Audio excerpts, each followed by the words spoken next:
Ya, sore ini ada pertemuan Presiden dengan para menteri, tidak semua, membahas berbagai masalah yang aktual sekarang ini, terutama dengan terjadinya demonstrasi di mana-mana dan kemudian beberapa ekses yang terjadi. Presiden yang memastikan bahwa semua langkah yang diambil itu berada pada koridor hukum yang benar, dan kami meyakini bahwa itu sudah dilakukan dengan sebaik-baiknya. Dan juga Presiden menekankan bahwa kita perlu solid sebagai pemerintah mempertahankan soliditas ini dalam menghadapi segala cobaan dan tantangan yang dihadapi sekarang ini. Dan Presiden memastikan kepada semua menteri bahwa program-program pemerintah itu berjalan sebagaimana mestinya, dan itu sudah diyakini bahwa kita melaksanakan program-program itu tidak satu pun yang kita tinggalkan. Dan tugas saya yang mengkoordinasikan di bidang hukum dan HAM untuk memastikan tindakan seluruh aparat penegak hukum itu berada di koridor hukum dan mengedepankan hak-hak asasi manusia. Dan ini juga ditekankan oleh Pak Presiden, jangan sampai ada satu tindakan itu di luar dari koridor hukum yang berlaku.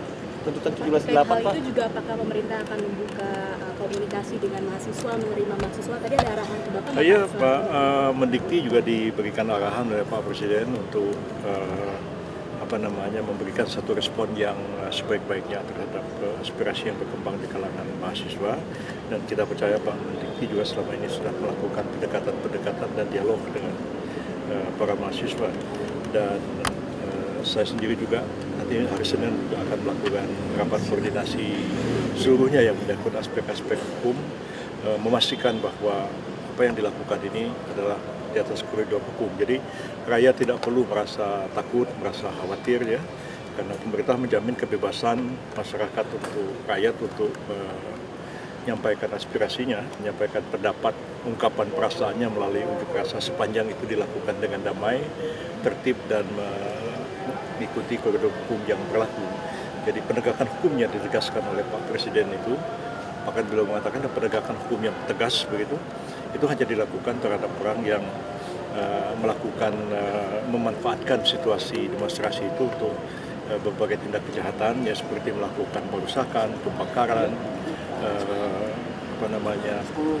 dan lain seperti itulah, pencurian dan lain-lain. Dan karena itu itu harus dilakukan satu tindakan hukum yang tegas. Tapi kami pun menekankan juga nanti kepada aparat bahwa tindakan hukum yang tegas itu juga mengikuti kaedah-kaedah hukum yang berlaku dan juga menghormati HAM. Jadi kalau mereka mau didampingi pengacara, harus disediakan pengacaranya, juga menjunjung asas praduga tidak bersalah dan sebagainya, sehingga memang hak asasi manusia terjamin kepada siapa saja mereka yang mungkin akan dipanggil, diperiksa, ditahan dan lain, itu tetap harus mengikuti koridor hukum yang benar. Nah, apabila itu dilanggar, maka aparat juga harus ditindak karena melakukan satu pelanggaran terhadap norma-norma dan penegakan hukum itu sendiri. Prof, kalau respon pemerintah soal tuntutan 17+8 bagaimana, Prof? Tidak spesifik itu dibicarakan ya, tapi saya kira masing-masing menteri, masing-masing Menko juga sudah punya jawaban sendiri terhadap aspirasi yang dikemukakan itu. Dan saya juga tadi siang juga sudah menyampaikan press release mengenai tanggapan beberapa poin di antara tuntutan 17+8 itu. Antara lain adalah pembahasan terhadap rancangan undang-undang perampasan aset. Ya. Pak Presiden pun sudah beberapa kali juga menegaskan supaya DPR segera membahas RUU itu.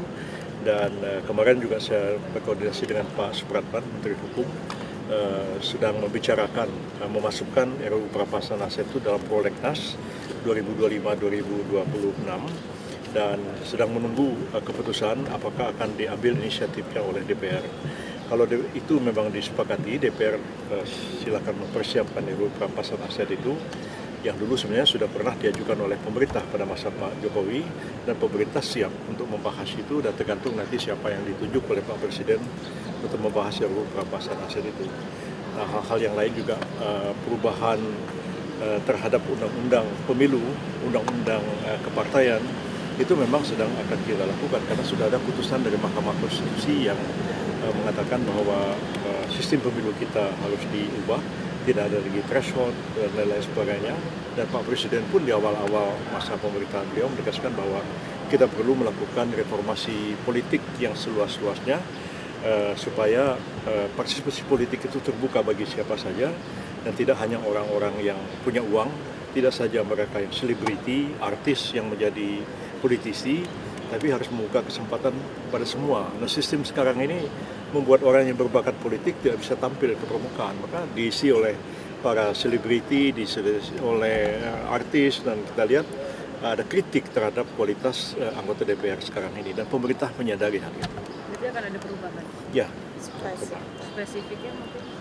Spesifiknya memang Pak Mendagri yang focal point-nya, tapi Pak Mendagri pun beberapa kali juga bicara sama saya karena ada putusan dari Mahkamah Konstitusi, dan Pak Presiden juga mengatakan kepada saya supaya saya mempelajari betul-betul putusan MK itu dalam rangka memperbaiki Undang-Undang Pemilu untuk 4 tahun yang akan datang. Pak, soal Kolindes Afan itu anggota BRIMOB, apakah pemerintah perlu melihat ini dibawa ke pidana juga, Pak? Ya begini, langkah hukum sudah dilakukan oleh kepolisian, dan sekarang kita sudah menyaksikan sidang etik sudah dilaksanakan, dan itu dilakukan dengan terbuka ya. Komnas HAM juga dipersilakan untuk memantau apa yang dilakukan oleh aparat kepolisian dalam melakukan proses persiapan dan kemudian sampai sidang etik sampai keputusan diambil.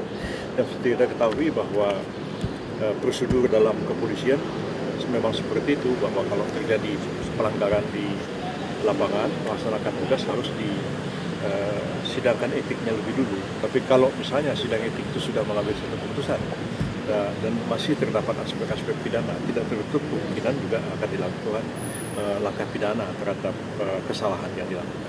Prof, Pak Presiden tidak akan bertemu mahasiswa yang seperti pengutus Pak? Saya nggak ada bicara. Saya nggak berani ngomong soal itu ya, nggak ada ditanyakan. Pak, terhadap aspirasi untuk membebaskan Kataru gimana, Pak? Aspirasi untuk membebaskan yang Kataru itu? Kita nggak bicarakan masalah itu ya. Jadi sebenarnya karena memang sudah dinyatakan sebagai tersangka, maka kan tentu ada prosedur kan.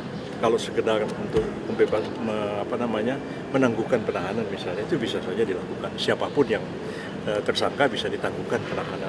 Tapi kalau sudah diterbitkan penetapan sebagai tersangka kan sudah ada SP3. Jadi memang penyelidikan dan penyidikan itu tetap harus dilakukan.